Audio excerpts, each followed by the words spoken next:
এদেশের একটা মানুষের বিবেক যদি জাগ্রত থাকে, জীবনেও কোনো জালেমকে এদেশে আর আসতে দেওয়া হবে না ইনশাআল্লাহ। কোনো জালেমকে আমরা সামনে চেয়ারে মেনেও নিতে চাই না। কিছু মানুষ উস্কানিতে এখনো পা দিচ্ছেন, আমি আশা করব আপনারা কারো উস্কানিতে পা দেবেন না। এদেশ এখন সব আমরা এক। এটা আর আগস্টের 5 তারিখের আগে নেই, আগস্ট মাস পার হয়ে গেছে। এখনো পর্যন্ত পৃথিবীর ইতিহাস আমি যা জানি, যারা পালিয়ে গেছে কোনো স্বৈরাচার, এরা আবার ফিরে এসেছে আমি আজও শুনিও নি, কোনো জায়গায় পড়িও নি। 805 বছর আগে পালিয়েছিল লক্ষণ সেন, ফিরে এসেছে না? আসেন। আশরাফ ঘানি পালিয়েছে, এসেছে। আসাদ পালিয়েছে, এসেছে। উনিও পালিয়েছে, আসবে না। যারা মনে করেন না আমি আশায় বুক বেঁধে আছি, আপা চট করে আসবে, আসবে কি করে? 165টা মামলা তার নামে, তাও বড় বড় মামলা, গণহত্যা। একটা হত্যা করলেই তো তার ফাঁসি হয়ে যায়। কতগুলো মানুষ, 2732 জন মানুষ হত্যার সাথে সে দায়ী। শুধু তো 24 সালে আর 2006 থেকে শুরু করলে কত মানুষ হিসাবের বাইরে। আপনি কি করে হিসাব দেবেন? আপনি যে আশায় বসে আছেন যে আসবে, আসবে কি করে? আমি যে বিনা কারণে 3টা বছর জেলে ছিলাম, 2টা মামলায়, তাও মিথ্যা মামলা। মনে করেন 1.5 বছর করে এক এক মামলায় গেছে। যার 165টা মামলা, তারও যদি 1.5 বছর করেও রাখা হয় তো কব্বরে চলে যাবে। এই জন্য 15.5 বছরে যারা জুলুম, অত্যাচার, নির্যাতন, বিশেষ করে আয়না ঘরের সাথে যারা জড়িত, গুম আর খুনের সাথে যারা জড়িত, মানুষগুলো যদি শুধু এখন আস্তাগফিরুল্লাহ পড়ে, জীবনও মাফ হবে না। এদের মাপ পাওয়ার একটাই পদ্ধতি আছে, অপরাধ যার কাছে স্বীকার করবেন তার কাছে। আপনার কারণে এই লোকটা 15.5 বছর ব্যবসা করতে পারে নাই। আপনি সাদাবাজি করে, মিথ্যা মামলা দিয়ে, মিথ্যা সাক্ষী দিয়ে এরকম বহু মানুষের জীবন নষ্ট করে দিয়েছেন। কাউকে গুম করেছেন, খুন করেছেন, আয়না ঘরে রেখেছেন। আমি 10 দিন মাত্র ছিলাম আয়না ঘরে। এই 10 দিনে আমি দেখেছি মানুষের কি যন্ত্রণা ওই জায়গায়। কিছু কিছু মানুষের নখ হয়ে গেছে এত বড় বড়, চুল দাড়ি গোঁফ, মনে হচ্ছে জঙ্গল থেকে বেরিয়ে এসেছে। যখন আমাকে কালো কাপড় বেঁধে নিয়ে যেত মাঝে মাঝে ওই দেওয়ালের দিকে, কিছু কারারক্ষী আছে, কিছু পাহারাদার আছে, সবাই একেবারে হারামি না, 2-একটার একটু বিবেক হালকা আছে। ওই মানুষগুলো যেহেতু এর আগে 17, 18, 19 সাল পর্যন্ত তোর আমার আলোচনা শুনেছে, বাইরে যে আরো শোনে, ওরা আমাকে নিয়ে যাওয়ার সময় বলতো হুজুর আস্তে করে খুলে দে, এ পর্যন্ত কেউ নেই। মাটির নিচে ওই সুড়ঙ্গ ঘর দিয়ে যখন নিয়েছে, এত বড় বড় নখ হয়ে গেছে, দেওয়ালের সাথে খুশিয়ে খুশিয়ে কেউ কেউ লিখেছে, মোবাইল নাম্বার দিয়ে নিচে লিখে দিয়েছে, ভাই যদি মাইরে যেতে পারেন নাম্বারে বলবেন যে আমি বেশি আছি। আপনি কি করেছেন টের পাচ্ছেন? আপনি যদি মেরে ফেলতেন, ইলিয়াস আলীকে ধরার পরে যদি আপনি মেরে ফেলে বলতেন তাকে মেরে ফেলেছি, তার বউটা অন্তত অন্য জায়গায় বিয়ে করতে পারত। কথা বলেন না কেন? তার ছেলে, ওই ছোট্ট ছোট্ট মেয়েগুলো জানতো যে বাবা মারা গেছে, এখনো পর্যন্ত আপনি জানালেনও না যে লোকটা মরে গেছে, অথচ তাকে বহু আগে আপনি মেরে ফেলেছেন। এই গম, এটা আমার মনে হয় মানুষ হত্যার চাইতে বড় অপরাধ। এদেশে কিয়ামতের আগে যারাই আসবে, এই গম নামক এত বড় মানবতা বিরোধী কাজ যেন কিয়ামত পর্যন্ত তুলে দেয়। আপনি মেরে ফেলেন একটা মানুষকে তার অপরাধের জন্য, আপনি গম করবেন কোন কারণে? কত ক্ষতি হয় জানেন এটা? আমার 10টা দিনের ভেতরে আমার বাবা, মা, স্ত্রী, আমার 2টা মেয়ে পাগল হয়ে গেছে, 10 দিন মাত্র। মুফতি ফখরুল আমার সাথে ছিল, উনি আমাকে বলতো, ভাই হামজা তোমার সাথে কি করে আমি জানি না, আমার এই পায়ের ভেতর দিয়ে হাত দিয়েছে, এভাবে বসিয়ে পায়ের ভেতরে হাত দিয়ে, সামনে যে লোহার ব্যারিকেড দেওয়া আছে ওর সাথে হাত বেঁধে হ্যান্ডকাপ দিয়ে লাগিয়ে দেয়। আরে ভাই 2 মিনিট, 5 মিনিট, 10 মিনিট না, বছরের পর বছর। কাউকে আমি 8 বছর, 10 বছর, 14 বছরের মানুষ দেখেছি ওখানে। 14টা বছর একটা মানুষ, এদিকে 1.5 হাত, এদিকে 3.5 হাত, এতটুকু একটা ঘর, কোনো আলো বাতাস নেই। একটা মানুষ জানে না যে এটা কোন বছর কোন সাল চলছে, কি মাস এটা, কি বার এটা, কয়টা বাজে, ওর কিচ্ছু জানা নেই। 2-5 দিন 10 দিন থাকলে তো মানুষ পাগল হয়ে যাওয়ার কথা। আমি তো প্রায় হাফ পাগল হয়ে গিয়েছিলাম। অথচ আপনি আসেন 14 বছর। আমার মনে হয় এই দেশের 18 কোটি মানুষকে মানুষ যদি যিনি পালিয়ে গেছে ওনাকে মাফ করে দেয়, ব্যারিস্টার আরমানের বউ জীবনও মাফ করবে না, ইলিয়াস আলীর বউ জীবনও মাফ করবে না। আপনি ওই জায়গায় থাকলে বুঝতে পারতেন কি করেছেন। এ কঠিন অবস্থাগুলো আপনি তৈরি করলেন, আর এখন বলছেন আস্তাগফিরুল্লাহ, আল্লাহ আমাকে মাফ করে দেন। আল্লাহর কাছে আপনি অপরাধ করেছেন, আপনি অপরাধ করেছেন আমাদের কাছে। কথা বলেন ঠিক কিনা? যাদের কাছে অপরাধ করেছেন, যদি সত্যি আপনি জালেম হয়ে থাকেন, আপনি নিজেও জানেন আপনি জালেম কিনা। অপরাধ যার কাছে স্বীকার করবেন, তার কাছে কিভাবে স্বীকার করবেন? যে বলবেন যে ভাই আমার মাফ হয়ে গেছে, ভুল হয়ে গেছে, না, এই 15.5 বছরে তার যে বিশাল ক্ষতি করে ফেলেছেন, ওই ক্ষতিপূরণ আগে তাকে দেবেন। কথা বুঝতেছেন? আমার যে 3টা বছরে আমার বাবার কাছ থেকে প্রায় 30 লাখের উপর আপনার টাকা নিয়েছেন বিনা কারণে। এই যে কয়েকদিন আগে মামলা আমার সব খারিজ হয়ে গেল, আদালত কর্তৃক প্রমাণিত যে আমার কোনো দোষ নেই, আমি নির্দোষ। তাহলে আদালত বলছে আমার কোনো দোষ পাইনি, আমি নির্দোষ। বিনা কারণে নির্দোষ মানুষটাকে 3 বছর আপনি তাও সাধারণ জেলে রাখেননি, ফাঁসির কন্ডেম সেলের ভেতরে রেখেছিলেন। বলেন, আমি কি ওই ধরনের অপরাধ করেছিলাম? ওখানে তো রাখা লাগবে যে মানুষগুলো মার্ডার মামলার আসামি, কেন আপনি আমাকে ওখানে রাখলেন?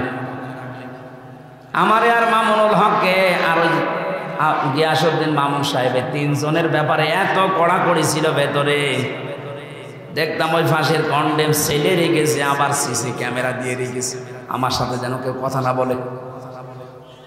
এত মানসিক কষ্ট, খাবারের কষ্ট, যোগাযোগ বিচ্ছিন্ন করে রেখেছিলেন। আর আপনি এখন আস্তাগফিরুল্লাহ পড়বেন, আল্লাহ আপনাকে মাফ করে দেবে। আমরা কি করছি? হায় 15.5 বছর আবার আপনাকে আমি বাঁচাতে চাই। যদি সত্যিই মাপ পেতে চান, এই মায়া কান্না বাদ দিয়ে সত্যি যদি মাপ পেতে চান, যার কাছে যে অপরাধ করেছেন ওই অপরাধ স্বীকার করেন, আর ওই অপরাধের জন্য যা যা ক্ষতি হয়েছে ক্ষতিপূরণ দেন। কাউকে মিথ্যা মামলা দিয়েছেন, মিথ্যা সাক্ষী দিয়ে তাকে 5 বছর জেল খাটিয়েছেন, ওই 5 বছরে তার যে বিশাল ক্ষতি করে ফেললেন, ওই ক্ষতিপূরণ আপনাকে দেওয়া লাগবে। আমার মনে হয় এই তাওবা যদি বাংলাদেশে আরম্ভ হয়, আগামীতে যারাই রাষ্ট্রনায়ক হবে, আগামীতে যারাই দেশ নায়ক হবে, তারাও চিন্তা ভাবনা করে দেশ চালাবে। কথা বলেন না কেন? আর এই তাওবা যদি না হয় দেশে, এ পৃথিবীতে সন্ত্রাস মুক্ত করা কখনোই সম্ভব হবে না। মানুষের ভেতরে যে আছে, দিন দিন এদের অপরাধ প্রবণতা বাড়তে থাকবে। আমরা আশা করি আজকে থেকে অপরাধ যার কাছে করবেন, ক্ষমা চাবেন তার কাছে। একটা হাদিস বলছে, যুবতী মেয়ে এসে বলে, হে রাসূল, আমি জিনা করে ফেলেছি। নবীজি বললেন, কাউকে বলবা না, চলে যাও। মেয়েটি আবার এসে বলে, হে রাসূল, আমি জিনা করেছি। বগুড়া বাসে নবীজি 3বার মেয়েটাকে ঘুরিয়ে দিলেন। মেয়েটি আবার সামনে এসে বলে, হে রাসূল, আমাকে মুক্ত করেন, আমি এই জেনার গণা নিয়ে মারা যেতে চাই না। আমি জানি 3টা অপরাধের শাস্তি মরণের পরে ডবল করে আল্লাহ দেবে। কয়টা? আরো জোরে বলেন। আল্লাযীনা লা ইয়াদউনা মা'আল্লাহি ইলাহান আখারা। 1 নম্বরে দুনিয়ায় যারা আল্লাহর সাথে অন্য কাউকে ডাকে তাদের শাস্তি ডবল হবে। আর এটা বাংলাদেশে বেশি। আল্লাহকে ডাকছে, কিছুক্ষণ পরে দেখবেন আলী বাবা, কেল্লা বাবা, ফতে বাবা, এগুলো চট্টগ্রাম বিভাগে বেশি। কথা বলছে না কেন? এই কুমিল্লা ব্রাহ্মণবাড়িয়ায় আপনি দেখবেন ইন্টারনেটে কি জিকির চলছে। কিছুক্ষণ আল্লাহর জিকির করার পরে দেখবেন উল্টা পাল্টা জিকির। কথা বলেন না কেন? তাহলে আল্লাহর সাথে যারা অন্য কাউকে ডাকবে এদের শাস্তি হবে ডবল। ওয়ালা ইয়াকতুলুনা আন-নাফসাল্লাতী হারামাল্লাহু ইল্লা বিল হক, যারা অন্যায়ভাবে মানুষ হত্যা করে। 2024 সালের আগস্টের 5 তারিখের আগ পর্যন্ত 3732 জন মানুষ মারা গেছে সরকারি জরিপে। এদের একটাও আপনি দলিল দিতে পারবেন কোন কারণে মারলেন এদের? এই যে মানুষ হত্যার সাথে যারা জড়িত ছিলেন টপ টু বটন প্রত্যেকের শাস্তি ডবল হবে। কথা বলেন না কেন? মানুষ হত্যার সাথে যারা জড়িত তাদের বাঁচার জন্য একটাই পদ্ধতি আছে, তাদের মেরে ফেলা লাগবে। এটা আমি বানিয়ে বললাম। সূরা বাকারার 178 নম্বর আয়াতে আছে, এটা কিসাসের বিধান আল্লাহ এমনিতে দেয়নি, দুনিয়ার ভারসাম্য রক্ষা করার জন্য আল্লাহ এটা দিয়েছেন। সুতরাং যারা মানুষ হত্যার সাথে জড়িত আপনাদের আখিরাত শেষ, আপনি মারা গেলে জাহান্নামী। ওমাই ইয়াকতুল মুমিনা মুতাআম্মিদান ফাজাযাউহু জাহান্নাম, সূরা নিসার 93 নম্বর আয়াত। আল্লাহ বলেন যারা মানুষ হত্যা করে তাদের 1 নাম্বার শাস্তি জাহান্নাম। কি বলেন বলেন? আপনার আখিরাত তো শেষ। দুনিয়ায় যদি আপনি বৈধভাবে এখন বেঁচে থাকতে চান, যারা এই 3732 জন মানুষ হত্যার সাথে জড়িত, ফাইনাল কথা তাদের মেরে ফেলা লাগবে, কোনো বুদ্ধি নেই আর। 3 নম্বরে ওয়ালা ইয়াজনুন, জেনা করবা না। যারা দুনিয়ায় জেনা করে এই মানুষগুলোর শাস্তি কয়টা? ডবল। বলেন বলেন। মেয়েটি বলছে হে রাসূল আমি জেনা করে ফেলেছি, গর্ভবতীও হয়ে গেছি। বিশ্ব নবী বললেন তোমার অপরাধ হয়েছে কিন্তু বাচ্চাটার অপরাধ নেই, ওটা আগে খালাস হোক। খালাস হওয়ার সঙ্গে সঙ্গে আসবো, আমি বিচার করে দেব। যে এসেছে বলে হে নবী এই যে আমার বাচ্চা, আপনি আমাকে মুক্ত করেন অপরাধ থেকে। বগুড়াবাসী আমার কথা হচ্ছে, মেয়েটা আরবি ভাষার লোক, আরব দেশের, তার ভাষা মাতৃভাষা কি বলেন বলেন? নবীজিকে তাকে বলতে পারতেন না ঠিক আছে যা হয়েছে হয়েছে, গোপনে আস্তাগফিরুল্লাহ পড়ে নাও। আর তাকে কি আস্তাগফিরুল্লাহ মুখস্থ করানো লাগতো? সে তো তার মুখস্থ আছে, কারণ সে আরবি ভাষার লোক, একবার শুনলেই তো পড়ে ফেলত। সে আস্তাগফিরুল্লাহ পড়লে তার মাফ হয়ে গেছে। কেন নবীজি তাকে বললেন যে ঠিক আছে যাও। 10 মাস 10 দিন পরে এসেছে বাচ্চাটা নিয়ে, বললেন না এখনই হবে না, তোমার স্তনের দুধ আছে, এই বাচ্চার অধিকার 2 বছর, এটা আগে কমপ্লিট করে আসো। বাচ্চাটা যখন শক্ত খাবার খাওয়া শিখবে তখন আসবা। ঠিক এসেছে। যখন আসলেন ডাক দিয়ে বললেন হে রাসূল তাড়াতাড়ি করেন। সে কিন্তু জানে যে বিচার কি হবে, সে নিজে জেনে এসেছে। বিশ্বনবী নিজে ছেলেটাকে এক সাহাবীর আন্ডারে দিয়ে দিলেন। ডাক দিয়ে বললেন একে মাটির ভেতরে গেড়ে দাও। চারিদিক থেকে পাথর মারা আরম্ভ হয়ে গেছে। হযরতে খালিদ ইবনে ওয়ালিদ বলেন এত জোরে একটা পাথর নিক্ষেপ করলাম, একটা ফিনকে দিয়ে রক্ত এসে আমার শরীরে লেগেছে।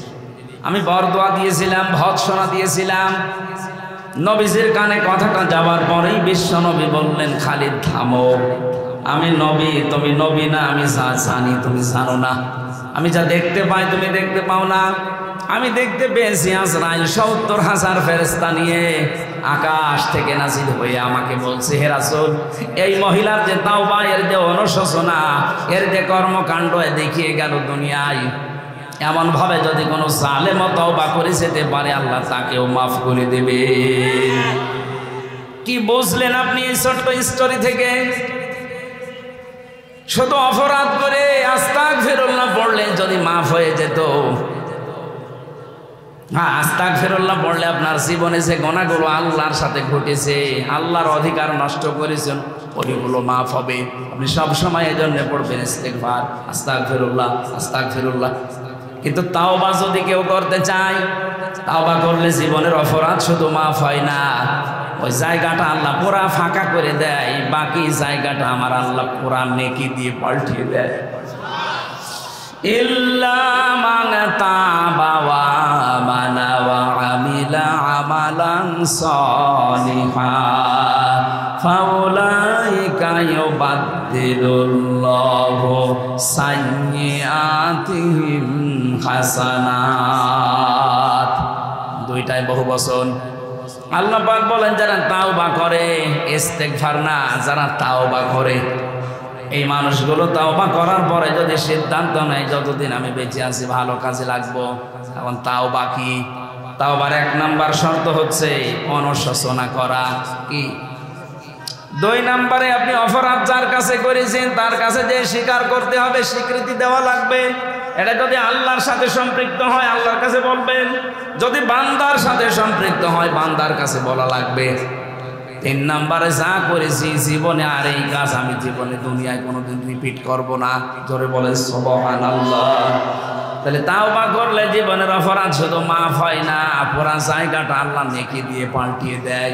এটা আস্তাগফিরুল্লাহর মতো না। মেয়েটা তাওবা করেছে না ইস্তেগফার করেছে? তাওবা। বলেন বলেন। এই জন্য আমার আল্লাহ দুনিয়াতে তার এমন তাওবা কবুল করলেন, বিশ্বনবী বলেন এটা যদি পুরা আরব জানে সবার ভেতরে ভাগ করে দেন সবাইকে আল্লাহ মাফ করে দেবে। এত বড় তাওবা হয়েছে তার।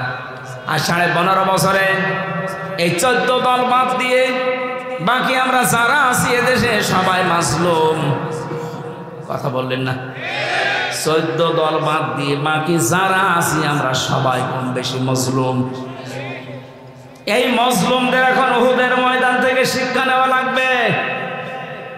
উহুদের ময়দানে প্রথমে কিন্তু বিজয় হয়ে গিয়েছিল মুসলমানদের, কিন্তু গনিমতের মাল যখন ভাগাভাগি করার জন্য দৌড়াদৌড়ি আরম্ভ করেছে, হযরতে খালিদ বিন ওয়ালিদ ওই সময় কাফের ছিল। আকস্মিকভাবে তিনি অতর্কিত হামলা চালিয়ে জায়গায় 14 জন মানুষ মেরে ফেলেছিলেন। আমার মনে হয় বাংলাদেশ এখন উহুদের প্রান্তরে দাঁড়িয়ে আছে।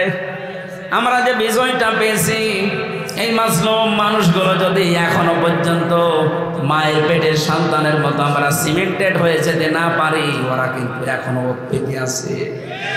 দেখেন না, মাঝে মাঝে বলে আমি কাছাকাছি আছি, চট করে ঢুকে পড়বো, এমনি বলে। ওরা ওই খালিদ বিন ওয়ালিদ যখন কাফের ছিল, যে ভূমিকায় ছিল, ওরা ওই ভূমিকা পালন করার জন্য আছে পেতে। এই জন্য মাঝে মাঝে নতুন নতুন ইস্যু তৈরি করে পাঠায়। আর দেশের কিছু মানুষ আছে ওরা আন্দাজে লাফিয়ে পরিবেশ নষ্ট করে। আর পরিবেশ নষ্ট করে করবে কি? পেছনে লাল হয়ে যায়। এই কথা বলছে না কেন? যে গোপালগঞ্জে আরম্ভ করেছিল, ওই সময় কয়েকদিন শুনলাম বাসের ভাড়া গোপালগঞ্জ থেকে ঢাকা পর্যন্ত যদি আপনি দাঁড়িয়ে যান 1000 টাকা, আর বসে গেলে 500 টাকা। কারণ বসার মতো কায়দা আর্মি ওদের রাখে নাই। কথা বলে ঠিক কিনা? এই জন্য আহ্বান জানাচ্ছি, পালিয়ে যে গেছে এ দুনিয়ার ইতিহাসে এটাই বলে 850 বছর আগে ওনার দাদা পালিয়েছিল, লক্ষণ সেন। কথা বলে না কেন? ওনার দাদা কথা বললাম কেন? আমার ফাঁসি চাই বইটা পড়েন, দেখেন ওনার জন্মের ইতিহাস লেখা আছে। ওনার জন্মের ইতিহাস না, ওনার বাবার জন্মের ইতিহাস লেখা আছে। আমি মেজর ডার্লিং বলছি, বইটা পড়েন। আমি 5 তারিখের পরে এই কয়েকটা বই আমি সব আগা গোড়া শেষ করে দিয়ে গেছি। আল্লাহ, আমরা ভাবি কি আর আসলে হয়েছে কি? আন্দাজে মুসলমান বললেই হবে। এই জন্যে বলছে 850 বছর আগে ওনার পরদাদা দাদা যারা পালিয়েছে, লক্ষণ সেন সেই রাস্তা ধরেই পালিয়ে গেল। পৃথিবীর ইতিহাস পুরা পাল্টিয়ে দিয়েছে। 350 জন এমপি একবারে পালিয়ে যায়। সারা পৃথিবীর 257টা রাষ্ট্রে আমি পাইনি, বাংলাদেশে দেখলাম। শুধু পার্লামেন্টের যারা মেম্বার এরাই পালিয়ে যায়নি, জাতীয় মসজিদের ইমাম পর্যন্ত পালিয়ে গেছে। কি আশ্চর্য বলেন তো, ইমাম সাহেবও পালিয়ে যায়। কিছুদিন পরে এসেছিল আবার জোর করে ইমামতি নেওয়ার জন্য, জনগণ জুতা পিটা দিয়েছে। পরের দিন দেখলাম স্ট্যাটাস দিয়েছে ফেসবুকে, জনগণ আমাকে জুতা দিয়ে পিটিয়েছে কিন্তু আমার গায়ে লাগেনি। ওরে শয়তান, মানুষের বিবেক মরে গেছে। ও মানুষটা কত নিচে নেমেছিল বলেন। দুনিয়ার স্বার্থে এই লোকটা নৌকা মার্কা নিয়ে দাঁড়িয়েছে। আমার মনে হয় লোকটা যদি কুকুর মার্কায় দাঁড়াইতো তাও পাস করত। কারণে মার কাটা আল্লাহ এত বেশি ঘৃণিত বানিয়ে দিয়েছে, পায়খানার দিকে মানুষ এখন তাকায়, তাও নৌকার দিকে তাকায় না।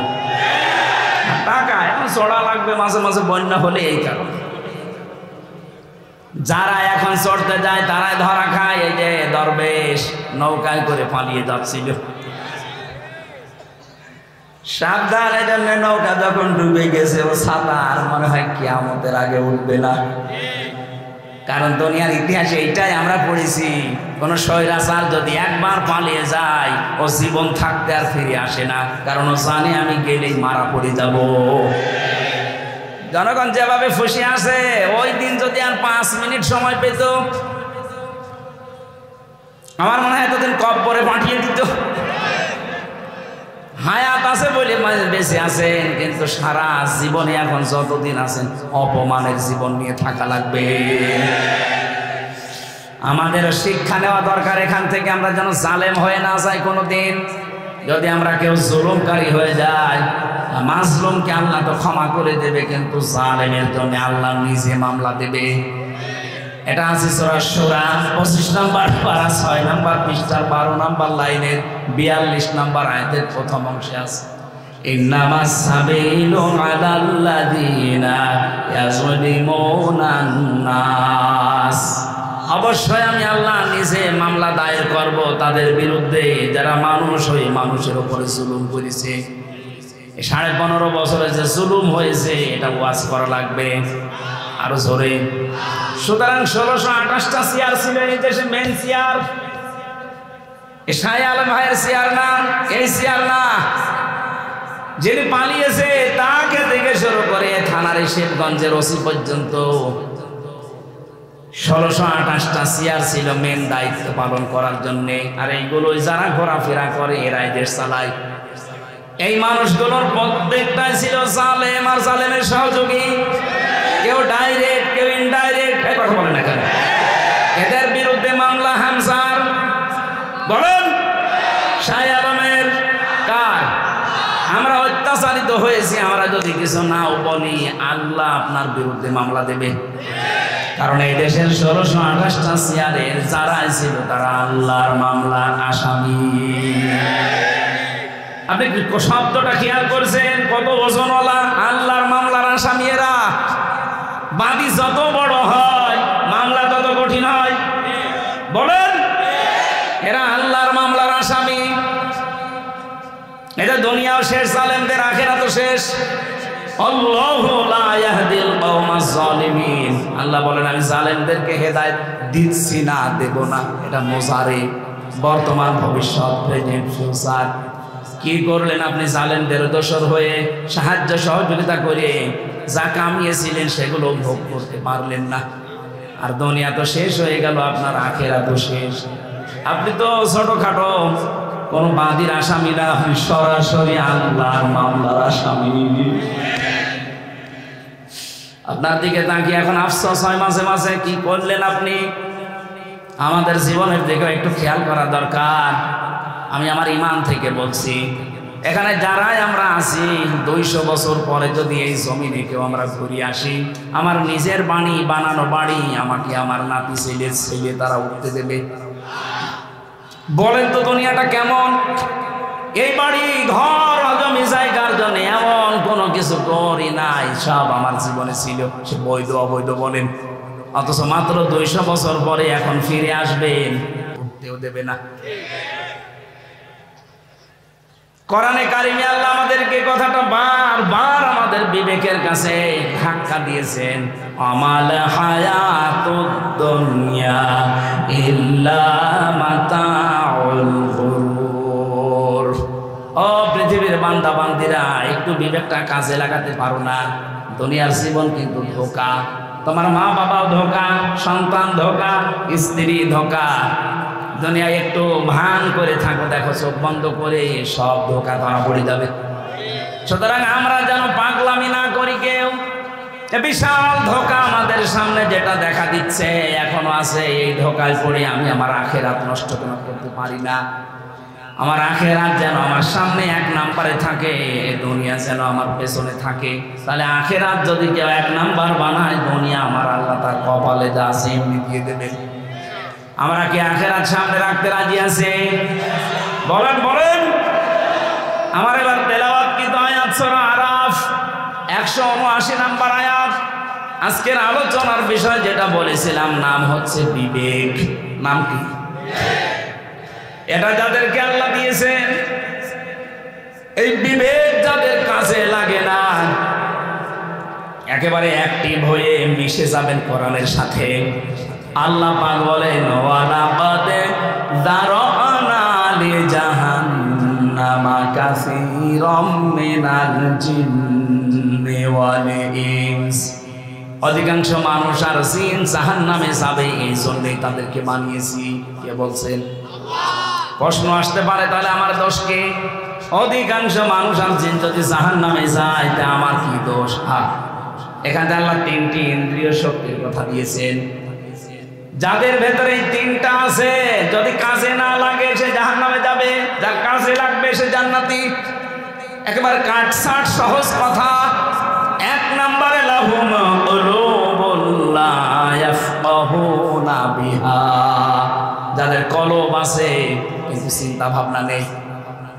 এটা আপনাকে বিবেক আল্লাহ দিয়েছেন, কিন্তু বিবেকটা আপনি কাজে লাগান না। বিবেক কাজে লাগাতে পারলে আপনি রাস্তা হারাবেন না, রাস্তা পেয়ে যাবেন। একেবারে গোড়াতে শিকড়ে আল্লাহ হাত দিয়েছেন আমাদের। হালাতা আলাল ইনসানি হিনুম মিনাদ দাহরি লাম ইয়াকুন শাইআম মাযকুরা। আল্লাহ পাক বলেন হামজা, একটু কি খেয়াল করো না বিবেকটা কাজে আমার লাগে না, যে তুমি জন্মের আগে উল্লেখ করার মতো কিছু ছিলে না। আমার এই যে 33 বছর বয়স, এখন 34 বছর আগে হামজা নামে আমার বংশে যেহেতু কেউ ছিল না, আমার বংশে আমার এই রিয়াজ এবং ফিরোজা এই মাধ্যমে আমি দুনিয়ায় আসলাম। কেউ আলোচনাও কোনোদিন করেছে যে এখানে হামজা নামে একজন এসেছে? মাত্র 34 বছর আগে। আল্লাহ পাক আমাকে এটা স্মরণ করাচ্ছেন কেন? তার একটা দুর্বল জায়গায় আঘাত দিয়েছেন আমার। আমি তখন কিছুই ছিলাম না, নেই থেকে আস্তে আস্তে আমার আল্লাহ হামজা বানিয়ে চেয়ারে বসিয়েছে। এখানে মা বাবার দায়িত্ব শুধু বিছানায় থাকা, বাকি যা করার কে করেছে? একটু বিবেকটা এদিকে কাজে লাগাতে পারেন না? আল্লাহ আমাদের একটা স্মরণের মাধ্যম দিয়েছেন এইভাবে, ফালিয়ানজুরিল ইনসানু মিম্মা খুলিক খুলিকা মিন মাইন দাফিকি ইয়াখরুজু মিন বাইনিস সুলবি ওয়াত তারাইব। মানুষকে একটু নজর করে দেখে না যে কি দিয়ে তারে বানালাম। বাবার স্ফলিঙ্গ দিয়ে দ্রুত গতিতে বের হয়ে যাওয়া পানিটা দিয়ে, যেটা একবার বের হলে শরীর থেকে গোসল ফরজ হয়ে যায়, যে পানির ছাড়া পৃথিবীর কোন মার্কেটে 4 আনাও দাম নেই। কেউ ফিরিয়ে দিলে আপনি নেবেন না। এরকম একটা না পাক দুর্গন্ধযুক্ত পানি দিয়ে আল্লাহ আমার অস্তিত্ব আরম্ভ করলেন। আল্লাহ পাক বলেন এই পানিটা যখন মায়ের রেহেমের ভেতরে যায়, বাবার মাকে দিয়ে আমি আল্লাহ এই 2টা না পাক পানি এক জায়গায় 8টা জিনিস বানাই। চুল, রগ, হাড় আর পর্দা, রক্ত, গোশত, চর্বি আর চামড়া। বিজ্ঞান ভিত্তিক আলোচনায় যখন তাফসীরগুলো আমি মিলিয়েছি দেখেছি এই 8টা জিনিস এক। আল্লাহ পাক বলেন মানুষ বানাতে কমপক্ষে 13টা উপাদান লাগে। 13টা বিষয় এক জায়গায় না হলে দুনিয়ায় আপনি আসতে পারবেন না। আসলেও অপূর্ণাঙ্গ হয়ে আসবেন। 4, 8টা নয়, আপনার মা আর বাবা 2জনেরটা নিয়ে বানালেন, বাকি 5টা এখনো 13 হতে কয় লাগে?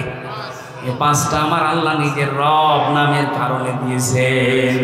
ওয়াজআলা লাকুমুস সামআ ওয়াল আবসারা ওয়াল আফইদা।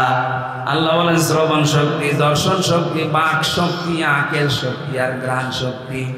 এর ভেতরে যদি একটাও তোকে কম দিতাম, দুনিয়ায় আসতে ঠিক কিন্তু অপূর্ণাঙ্গ হয়ে। যদি বাক শক্তি না দিতাম কথা বলতে পারতে না। বিজ্ঞান এখন প্রমাণ করছে কয়েক ইঞ্চি জায়গায় মানুষের কথা বলে, এক একটা কথা তৈরি হতে 7-8টা ধাক্কা লাগে। কয়টা?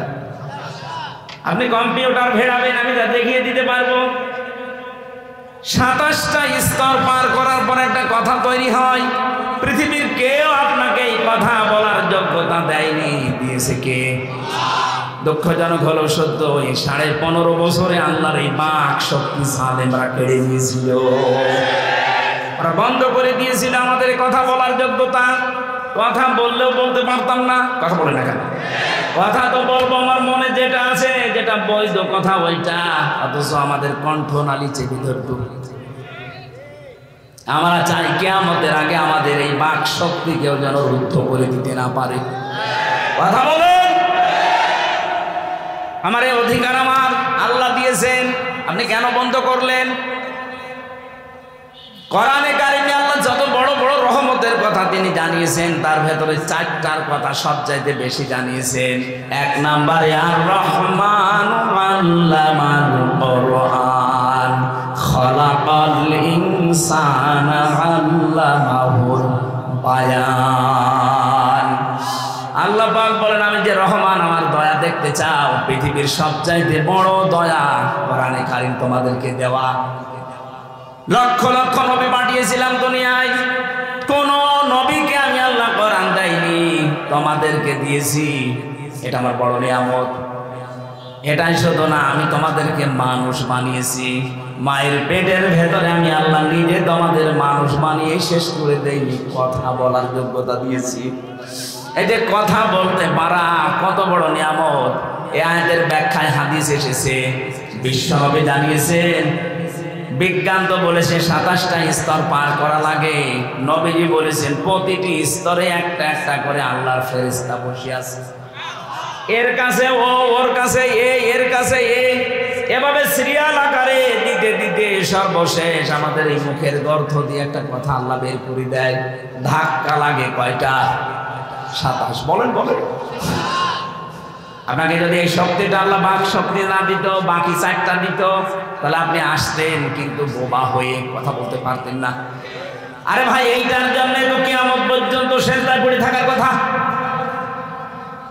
দর্শন শক্তি আল্লাহ আমাদেরকে দিয়েছেন, আলাহুম আ'য়ুনুল লা ইউবসিরুনা বিহা। কি হয়েছে? চোখ দিলাম তোদেরকে, কেন দেখিস না? যেটা দেখার দরকার মানুষ ওইটা দেখে না, যেটা দেখা দরকার না, নিষিদ্ধ, ওইটার দিকে মানুষের ঝোঁক বেশি। বলেন, একটু কন্ট্রোল করা যায় না নিজেকে? আজ কত মানুষ নিজের বৈধ স্ত্রী বাদ দিয়ে পরকীয়া প্রেমে 180 মাইল বেগে লাইন চালাচ্ছে। নাকি এলাকায় শুরু হয়নি? নিষিদ্ধ বস্তু দেখতে দেখতে চোখের পর্দা কালো হয়ে গেছে। যেটা দেখা দরকার না ওইটা যদি কেউ বারবার দেখে, আমার আল্লাহ চোখের উপরে 2টা জিনিস দান করে, তার বৈধ জিনিসগুলোর প্রতি ঘৃণা জন্মিয়ে যায়। সেদিন একজন স্ট্যাটাস দিয়েছিল আমাকে, বলছে আমার বৈধ স্ত্রী কয়েক বছর সংসার করার পর একটা সন্তান দিয়েছে, কিন্তু এখন আমার আর ভালো লাগে না। বাইরের মেয়ে লোক দেখলে খুব ভালো লাগে, আনন্দ লাগে। বললাম, এই রোগ থেকে মুক্ত হওয়ার জন্য 2টা পদ্ধতি আল্লাহ দিয়েছেন, ঔষধ। এখানে যাদের এরকম অভ্যাস আছে, নিজের জায়েজ স্ত্রী এখন আর ভালো লাগছে না, বাইরেরটা দেখলেই কেমন জানি আকর্ষণ তৈরি হয়, নাকি এলাকায় নেই? যদি এরকম মন মানসিকতা কারো তৈরি হয়, উলঙ্গ অর্ধ উলঙ্গ নাচ দেখলে আনন্দ লাগে, তাদেরকে আমি কোরআনে কারিমের ঔষধ 2টা বলছি। সূরা নূর 18 নম্বর পারা 12 নম্বর পৃষ্ঠা 7 নম্বর লাইনের 30 নম্বর আয়াত। তো বাড়ি যাই আয়াতটা একটু তাফসীর করবেন। وَقُلْ لِلْمُؤْمِنِينَ يَغُضُّوا مِنْ أَبْصَارِهِمْ وَيَحْفَظُوا فُرُوجَهُمْ ذَلِكَ أَزْكَى لَهُمْ إِنَّ اللَّهَ خَبِيرٌ بِمَا يَصْنَعُونَ। বলেন আল্লাহু আকবার। আল্লাহ পাক বলেন, হে নবী, মুমিন পুরুষ যারা আছে এখানে তাদেরকে আপনি বলে দেন, তারা যেন তাদের চক্ষুকে নিম্নগামী করে রাখে পর স্ত্রী থেকে, পর নারী থেকে। 2 নম্বরে তাদের লজ্জা স্থানকে হেফাজত করে। প্রশ্ন আসতে পারে, 2টা কাজ করা অত সহজ? সহজ না। এই জন্যই তো আল্লাহ আপনাকে এত দামি বানিয়েছে। আপনার পরীক্ষা তো এই 2টাই। বিশ্ব নবী জানিয়েছেন দুইটা গর্তের যদি কেউ আমাকে গ্যারান্টি দিতে পারে, আমি আল্লাহর নবী বলছি তাকে আমি জান্নাতে পৌঁছিয়ে দেব। এক নম্বরে এই মুখটা, দুই নম্বরে লজ্জাস্থান। এই দুইটা গর্ত যদি সত্যি কেউ হেফাজত করে রাখতে পারে, আল্লাহর দিকে তাকিয়ে একটা অনির্বচন সুখ আপনাকে আল্লাহ দান করবে। শব্দটা কি বললাম বলেন তো? অনির্বচন সুখ। এটা বাংলা, বাস্তবতা দেখাচ্ছি। এই যে সিল ছো মারে যখন পাখির বাচ্চাদের, মা পাখিটা তখন নিজের ডানাটা এভাবে বিছিয়ে ফল করে দেয়, এর নাম আরবিতে ওয়াকফিজ। আল্লাহ বলেন ডানা এভাবে ডাউন করার পরে ফল করে দেয়, যখন শার্ট করার পরে যখন ফল করে, তোমরা দেখতে পাও পাখির এই মরগুলো এত মোলায়েম, এত নরম, এত সফট, একটার সাথে আর একটা যখন মিলে যায়, ডাউন করার পরে যখন ফল করে, এর নিচে বাচ্চাগুলো যে একটা আনন্দ পায়, একটা শোক পেয়ে যায়, ওদের মনে মনে এই চিন্তা, এই বিশ্বাস তৈরি হয় যে যেখানে আসি এখানে অন্তত দুনিয়ার কেউ শো মেরে নিয়ে যেতে পারবে না। তখন ওরা কিসির মিসির আওয়াজ দেয়। বাংলাতে এদেরকে বলা হয় অনির্বচন সুখ।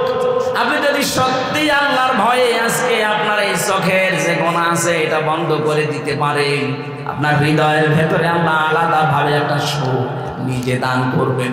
বগুড়াবাসী এই জন্য এখনই এই মুহূর্ত থেকে মাহফিল যদি সাকসেস করতে চাই, শুধু সুন্দর করে সাজানোই না, এটা বাড়ি নিয়ে যাওয়া লাগবে। যাদের মোবাইলে এমন দৃশ্য তৈরি করা আছে ডিলিট করেন, যেটা নিচে দেখলে আনন্দ পান, অন্য দেখলে আপনার লজ্জা লাগে। এরকম দৃশ্য নেই, এই কথা বলছেন এখানে। এইরকম দৃশ্য যাদের আছে, নিজে দেখলে খুব আনন্দ লাগে, মজা লাগে, অন্য কেউ দেখলে আপনার লজ্জা লাগে, এটা ডিলিট করবেন। কারা কারা হাত তোলেন তো? এই মুরব্বী, দেখি মোবাইল, দেখি দেখি কি আছে, দেখি। কি আশ্চর্য, দাঁড়িয়ে এলাম মানুষ, কি রেখেছেন আপনি মোবাইল? এক্ষণে ডিলিট করেন, আপনার ওয়াজ শুনতে আসাচ্ছে, ওটা ভাটা জিনিস ডাউনলোড করে আপনি ওয়াজ শুনতে এসেছেন, এক্ষণে ডিলিট করে বাড়ি যাবেন। আল্লাহ আমাদের চোখের হক আদায় করার জন্য কয়েকটা জিনিস কোরআনে কারীম আমাদের সামনে এনে দিয়েছেন। আফালা ইয়ানজুরুনা ইলাল ইবিলি কাইফা খুলিকাত ওয়া ইলাস সামাই কাইফা রুফিআত ওয়া ইলাল জিবালি কাইফা নুসিবাত ওয়া ইলাল আরদি কাইফা সুতিহাত। বলেন আল্লাহু আকবার। আল্লাহ পাক বলেন, ও দুনিয়ার মানুষেরা, নজর করে একটু দেখতে পারো না? চোখ দিলাম, উঠের দিকে তাকাতে পারো না? মরুভূমির জাহাজ বানিয়েছি ওইটা আমি। তোমরা একটু জমিনের দিকে তাকাতে পারো না? এটা বিছানা বানিয়ে দিয়েছি। ওই আকাশের দিকে তাকাও, খুঁটি ছাড়া বিশাল ছাদ মাথার উপরে রেখে দিয়েছি। পাহাড়ের দিকে তাকাও, পেরেক স্বরূপ পাহাড়কে আমি জমিনের সাথে গেড়ে দিয়েছি। ও বন্ধুরা, পেরেক যখন মানুষ মারে, এই যে তক্তার উপরে ব্রেক মারা না নেই, এই ব্রেক যখন মারে তক্তার উপরে, ওই যে সামনে একটা আল বেরিয়ে থাকে চ্যাপটা মতো, এই চ্যাপটা অংশ এতটুকু হলে ভেতরে জাগিয়েছে চ্যাপটার চাইতে 20 গুণ বড়। কথা বলে দেখেন আপনি। ব্রেক যদি এইটা, আল্লাহ বলেন ব্রেকের মতো পাহাড়কে জমিনে গেড়ে দিলাম, তার মানে পাহাড় যত বড় আছে উপরে তাতে 20 ডবল নিচে আল্লাহ গেড়ে দিয়েছেন। এই যে পঞ্চগড়ের পাশে হিমালয় পাহাড়, আপনি চিন্তা করেন 36,000 ফিট, এত বড় বিশাল পাহাড় উপরে যদি থাকে, ভেতরে এরকম 20 গুণ আল্লাহ গেড়ে দিয়েছেন। আল্লাহর ক্ষমতা কি বিশ্বাস করে আল্লাহ একজন আছে। আরে ভাই, তার ক্ষমতা কি জানেন? কিয়ামতের আগে তা 7 তবক আসমান আর জমিন পুরাতন কাপড়ের মতো আল্লাহ নিজের হাতের ভেতরে গুটিয়ে নেবেন। করে বলেন আল্লাহু আকবার। আল্লাহ আমাদেরকে এগুলো দেখিয়ে দেখিয়ে আমাদের বিবেকটা নাড়া দিচ্ছে। কি হয়েছে তোদের? আমার ক্ষমতা সম্পর্কে ধারণা আসে না? 8, 5, 13টা জিনিস এক হয়ে যাওয়ার পরে আস্তে করে মায়ের পেট থেকে করে নিয়ে আসলাম। একটা বারের জন্য বিবেক কাছে লাগে না, কেন করে আমি এভাবে বানিয়ে নিয়ে আসলাম? পৃথিবীর অন্যান্য সৃষ্টিকে, এ মানুষগুলো এই সৃষ্টি জগৎকে আমি কত দুনিয়ায় তাদেরকেও নিয়ে আসি, কিন্তু এত সম্মান দিয়ে নিয়ে আসি না। শুধু আশরাফুল মাখলুকাত হিসাবে তোদেরকে আমি এত সম্মান দিয়ে দুনিয়ায় নিয়ে আসি। মারা যাওয়ার পরে তোদেরকে আমি ফেলে দেবো যেখানে সেখানে না, তাদের সম্মানজনক একটা দাফন কাফনের ব্যবস্থা পর্যন্ত আমাদের করা লাগে। কথা বলে ঠিক কিনা? যে আদমকে এত সম্মান দিলেন বিবেকের কারণে। কিসের কারণে? বিবেক আছে বলে আপনার এত সম্মান। বিবেক না থাকলে আপনি যদি পাগল হয়ে যান, আপনার এত সম্মান দুনিয়ায় কেউ দেবে না। সুতরাং আপনার যে বিবেক আছে এটা আজকে থেকেই কাজে লাগাবেন। এমনকি জাহান্নামে যাবে যারা, মেন গেটে যে ফেরেশতা দাঁড়িয়ে আছে, দারোয়ান ফেরেশতা মালিক, ও জিজ্ঞাসা করবে, আলাম ইয়াতিকুম রাসূলুম মিনকুম ইয়াতলুনা আলাইকুম আয়াতি রাব্বিকুম ওয়া ইউনযিরুনাকুম লিকা ইয়াউমিকুম হাদা। কি তোমাদের কাছে কি নবী রাসূল যায়নি? এই জাহান্নামের যে আযাবের কথাগুলো তারা কি তোমাদেরকে শোনায়নি, সতর্ক করেনি? প্রত্যেকটি জাহান্নামী মানুষগুলো এক বাক্যে জবাব দেবে, ক্বালু বালা ক্বাদ জানা নাযীর। হ্যাঁ, আমাদের কাছে সতর্ক বার্তা নিয়ে এসেছিল। নবী হয়তো আসে নাই, নবীর ওয়ারিসরা এসেছিল। সত্য কথা বলতে হবে, মিথ্যা বলা যাবে না। সত্য পথে চলা লাগবে, মিথ্যা পথে চলা যাবে না। সত্যকে মিথ্যার সাথে মিশ্রণ করা যাবে না। দায়িত্ব জীবনে যেইটা যেইটা আছে পালন করা লাগবে, কথাগুলো আমাদের স্মরণ করিয়েছিল। কিন্তু মনে মনে ভাবতাম এইটা আর বলতাম, ফাকাল্লাবনা ওয়া কুলনা মা নাযালাল্লাহু মিন শাই'ইন। মনে হয় এটা মিথ্যা কথা বলছে, এরকম কিছু আল্লাহ নাযিল করেনি, এরকম ধারণা এই দেশে কারণ নেই। এখন এত ভেঙে ভেঙে কথা বলার পরে অনেকের মনের ধারণা, না এ মনে হয় আল্লাহ এরকম কথা দেয়নি, আমি কি বানিয়ে বলছি? বলেন বলেন। তখন ওরা এক বাক্যে জাহান্নামের ফেরেশতা দারোয়ানের কাছে বলবে, লাউ কুন্না নাসমাউ আও নাকিলু মা কুন্না ফি আসহাবিস সাঈর। আমরা যদি ওই জামানায় কথাগুলো শুনতাম জীবিত অবস্থায়, আর যদি বিবেক কাজে লাগাতাম, তাহলে আজকে জাহান্নামে আমাদের আশা লাগতো না। বগুড়াবাসী বিবেক যাদের আছে এখনো কিন্তু কাজে লাগান, এত জাহান্নামী হয়ে যাবে। বিশ্বনবী মেয়েদের সম্পর্কে জানিয়েছেন, নেককার মহিলা আল্লাহর কাছে 4টা গুণ বিশিষ্ট নারী। 1 নম্বরে ইদা নাজারা ইলাইহা সাররাতহু, যার দিকে স্বামী তাকালে স্বামীকে আনন্দ দেয়। আজ হাজারো মহিলা পরিবারে এটা করে না, এটা মনে করে দুনিয়ার কাজ না, এটা আখিরাতের কাজ। স্বামী বাইরে থেকে যখনই আসবে, আপনার কথাবার্তা দিয়ে, অভ্যর্থনা দিয়ে, ওয়েলকাম দিয়ে, ব্যবহার আচার দিয়ে, খেদমত দিয়ে, যেভাবেই হোক তার মনটা তরুতাজা করা লাগবে। নবীজি বলেছেন, কোন মহিলা যদি স্বামীকে আনন্দ দিতে গিয়ে, হাসি খুশি করতে গিয়ে দাঁত বের করে ফেলে, যেই কয়টা দাঁত তার স্বামী দেখে আনন্দ পাবে, ওই কয়টা সওয়াব পাবে। ওরা দাঁত দেখায় স্বামী বাদ দিয়ে বিয়াইকে, দোলা ভাইকে। কথা বলে না কেন? ওয়াইদা গাবা আনহা হাফিজাতুহু, 2 নম্বরে ওই মহিলার জন্য জান্নাতের 8টা দরজা খোলা থাকবে। যেই মহিলার স্বামী বাড়ি থেকে চলে গেলে, অনুপস্থিত থাকলে সে তার নিজের ইজ্জত আবরু সম্ভ্রমকে হেফাজত করে রাখে। কত মহিলা স্বামী বাড়ি থেকে চলে যেতে দেরিও মনে হয় যে ঈদ বেঁধে গেছে ওর। বলেন, পরকীয়া প্রেমে যারা লিপ্ত, মেয়েদের অভ্যাস একটা আছে জন্মগত ভাবে, ওরা যদি একবার কোনো জিনিসের শান্তি পেয়ে যায়, জীবন চলে গেলে ওই জায়গা ছাড়তে চায় না। এটা শুধু দোষ ওদের একা না, হযরত আদম আলাইহিস সালামের স্ত্রী থেকে শুরু।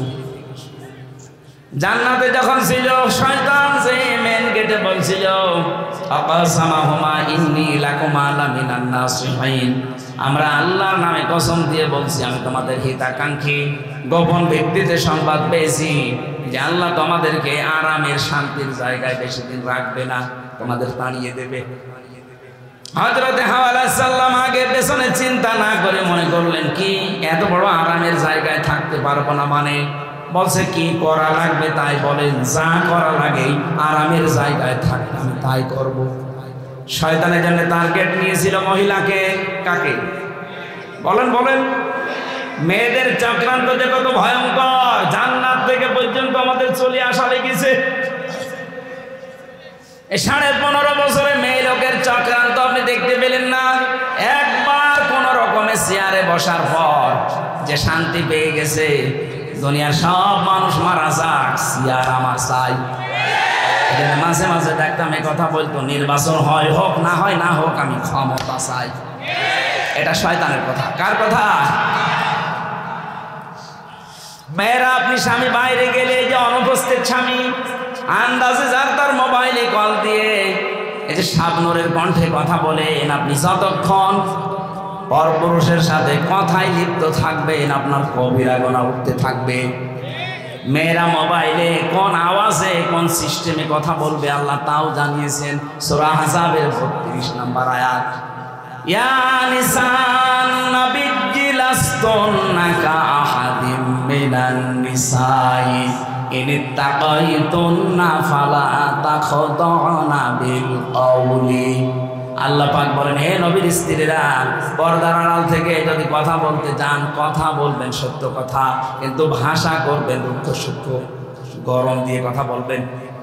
যার সাথে কথা বলছেন ওনার মনের ভেতরে যদি শয়তান কোনো কিছু ওয়াসওয়াসা দেয়, ওইটার কাজে লাগবে না। আপনি মোবাইলে কথা বলতে হলে প্রথমে সালাম দিয়ে জিজ্ঞাসা করে, যদি স্বামী কোথায়, বলে স্বামী আছে বাথরুমে অন্য জায়গায়, কি কি দরকার, এমন সাজালো গলায় বলবেন। যদি পরপুরুষ হয়, ওর মনের ভেতরে শয়তান কি ঝুঁকি দিয়ে সঙ্গে সঙ্গে পাঠিয়ে যাবে। মনে মনে ভাববে, আল্লাহ এ কি মহিলা না আজরাইল। আর যদি শাবনূরের কণ্ঠে আপনি শুরু করেন আলাপ, মনে করবে কাজ হচ্ছে। একদিন, 2 দিন, 5 দিন পরে দেখবেন 2 সন্তান ফেলে দিয়ে উনি আল্লাহর রাস্তায় পালিয়েছে। এই জন্য স্বামী যখন বাড়ি থাকে না, স্বামীর সন্তান, স্বামীর সম্পদ, স্বামীর ইজ্জত আবরু হেফাজত করে রাখা নেককার মহিলার গুণ। 3 নাম্বার, ওয়াতুইনু আলা দীনি যাওজাতিহা।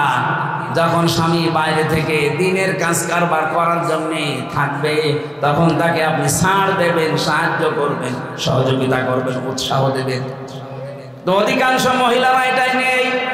দিনের কাজে, মানবতার কাজে 10টা মানুষের কর্মসংস্থান তৈরি করার জন্য স্বামী কাজ করছে, আপনি তার উৎসাহ দেবেন। আরো কথা বলেন না? একটা মসজিদ বানিয়ে দিলে কয়জন মানুষ নামাজ পড়বে? নাই 2000। কথা বলেন না কেন? একটা রাস্তা যদি কেউ সংস্কার করে দেয়, একটা ব্রিজ বানিয়ে দেয়, লক্ষ লক্ষ মানুষ রাস্তায় হাঁটবে। 1000 মসজিদ বানানোর চাইতে একটা ব্রিজ কালভার্ট সংস্কার করা আল্লাহর কাছে দামি। এরকম মানবতার পক্ষে যে কাজগুলো, মানবতাকে সাহায্য করার জন্য, আল্লাহর দ্বীন প্রচারের জন্য, কায়েমের জন্য, প্রতিষ্ঠার জন্য যারা কাজ করে বেড়ায়, নেককার স্ত্রীর কর্তব্য হচ্ছে তাকে উৎসাহ দেওয়া, সাহায্য করা।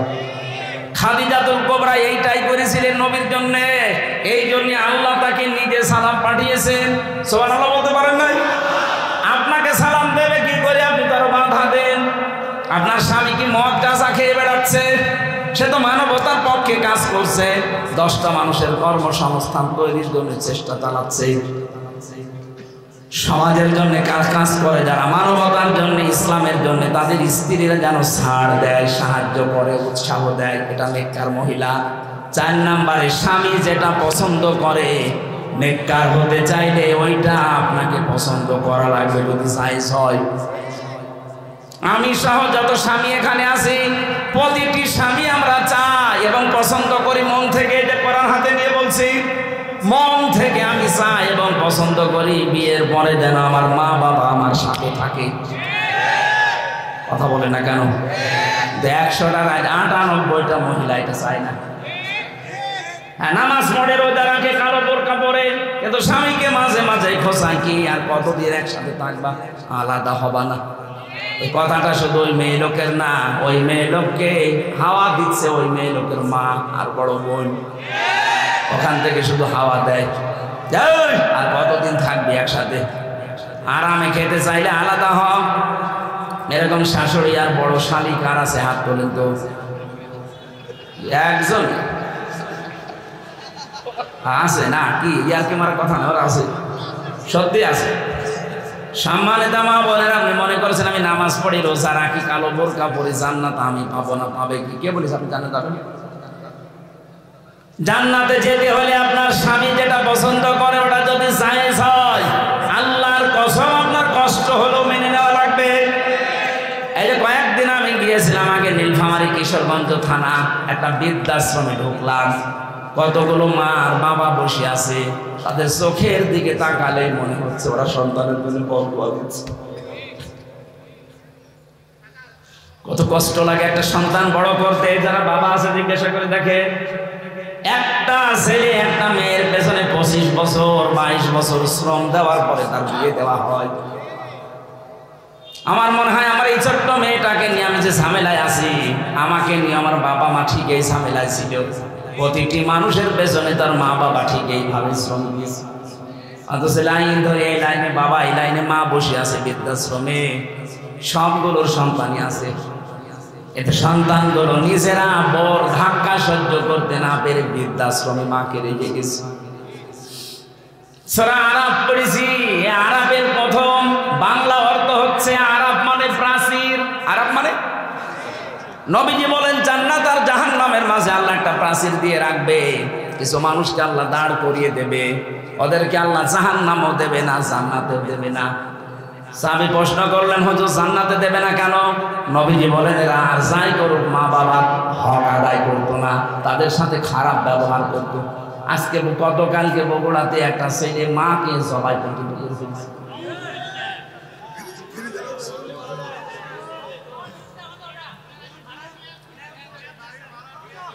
সে যেই হোক ছড়িয়েছে তো এই সংবাদ। এটা যদি নাও হয়ে থাকে, এরকম জঘন্য কাজ বাংলাদেশ সহ বিশ্বে এখন অনেক জায়গায় হচ্ছে। নিজের মাকে পর্যন্ত জবাই করে ফেলতে পারে যে সন্তান। আমার মনে হয় আরাফ নামক প্রাচীর অলরেডি দাঁড়িয়ে আছে। সাহাবী বললেন, হুজুর ওরা জাহান্নামে যায় না কেন? বিশ্বনবী বলেন ওদেরকে আল্লাহ জাহান্নামে দিচ্ছে না, কারণ ওরা দুনিয়াতে দিন কায়েমের জন্য চেষ্টা করত। সুতরাং আপনার জীবনের মেন টার্গেট বানাবেন আল্লাহর দিনকে করে জমিনে কায়েম করা যায়। সে যেভাবেই হোক, পদ্ধতি যদি এই দুনিয়াতে আল্লাহর পাঠানো সিস্টেমের বাইরে যায়, ওই পদ্ধতি মানা যাবে না, যেটা জিএমবিরা করে না। ইসলাম কোনদিন এই পৃথিবীতে জঙ্গিবাদ, সন্ত্রাসী, বোমা হামলা এটা সমর্থন করে নাই, করবেও না। এই পৃথিবীর ময়দান শান্ত রাখার জন্য আল্লাহর যে নিয়ম আছে, রাসূলের দেখানো যে পদ্ধতি আছে, এইটা অ্যাপ্লাই করে যদি কিয়ামত পর্যন্ত লাগে, দিন কায়েম না হয়, আপনার অসুবিধা নেই। আপনি চেষ্টা করার কারণে বেতন পেয়ে যাবেন। কথা বলে না কেন? আমাদের চেষ্টা থাকা লাগবে। কি করে আলাহুল খালক ওয়াল আমর, এই জমিন আল্লাহ বানিয়েছে, কি করে আল্লাহর জমিনে আল্লাহর দিন এখানে দাঁড় করানো যায়। এটা আমি করতে পারলে ভালো, না করতে পারলো আমার লস নেই। আমার বিকাল 5টা মানে জীবনের শেষ দিনে আল্লাহ আমাকে বেতন দিয়ে দেবে, আর আমার বেতনের নাম জান্নাত। বেতনের নাম কি? এই জন্য আমাদের বিবেকটা আজকে আমাদের কাজে লাগানোর সময়।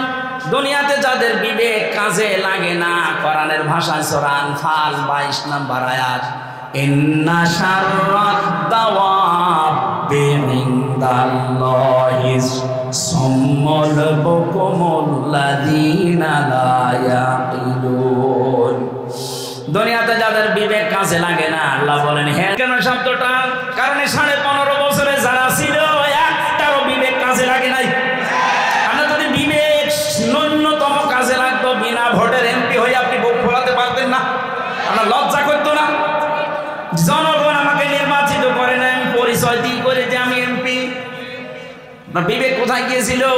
কুকুরে পোশাক করেছিল বিবেকে। সারা দুনিয়া ধিক্কার দিয়েছে 15.5 বছর, এরপরও মাটি কামড়িয়ে শিয়াল ধরে পড়ে আছে। আল্লাহ এত বড় লাঠি দিয়েছে, এখন আদালতে নিতে গেল, দেখি লাঠি খাই। কয়েকদিন আগে ইনু একটা লাঠি খেয়েছে না? শুধু ওরে না, যারা জালেম ছিল প্রত্যেককে লাঠি দেওয়া দরকার। এগুলো তো দুনিয়ার লাঠি, আখিরাতের লাঠি পড়ে আছে। ফেরেশতারা ওদেরকে ফুটবলের মতো পিটাবে। জালেম আমরা কোনোদিন যেন না হয়ে যায়। আল্লাহুম্মা আযানুল্লাহ ইয়াসমাউনা বিহা, যেগুলো শোনার তোমরা শোনো না। কি হয়েছে? কান দিলাম, শুনতে চাও না কেন? উলাইকা কাল আনআম, এই তিনটি ইন্দ্রিয় শক্তি যাদের দিলাম, যারা কাজে লাগায় না, এই মানুষগুলো জানোয়ার। কে বলছে? বলেন বলেন। আপনি নিজেকে এবার নিজে প্রশ্ন করে দেখেন তো, আল্লাহ আপনাকে বিবেক দিয়েছে, চোখ দিয়েছে, কান দিয়েছে, যাদেরকে দেয়নি তাদেরটা বাদ দিলাম, কিন্তু যাদের দিয়েছে আপনি কি জবাব দেবেন?